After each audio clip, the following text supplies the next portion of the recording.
Tapos na sana yung trabaho namin.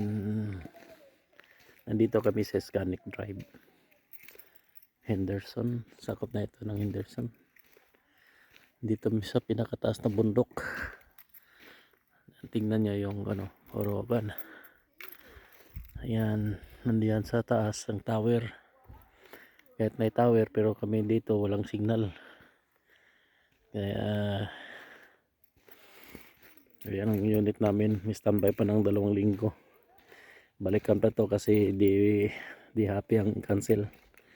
Kasi diyan sa may barrier mababa. Kasi itong sinusundan namin ng backfilling. Kasi ang asphalt ito 40 ml o 50 ml. Ayan. Kaya medyo mababa dito kasi ang tubig dito dadaan. Kaso hindi nagustuhan kasi yung daan. Kung tingnan nyo yung daan, mataas, mababa dyan sa may banda sa may barrier. Kaya ulitin naman ito. Dagdagan yung wuling. Dagdagan yung wuling na yan para backfill ulit. Bundok. Pero may dyan sa taas ng bundok yan, hindi makita ang mga bahay dyan. May mga bahay din. Dyan galing yung tubig na sumira dito sa daan. Ay itong daan na to na close.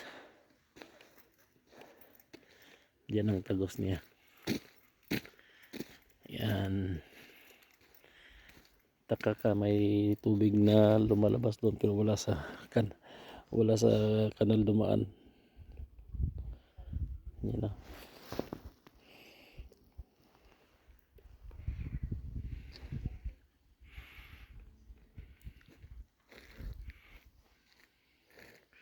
May tower din sa taas pero dito walang signal ding.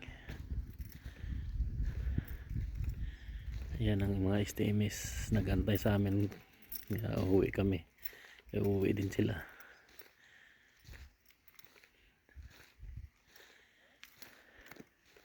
Hinintay namin yung pick up sa plate compactor. Kaya naka video ako ngayon. Ayan.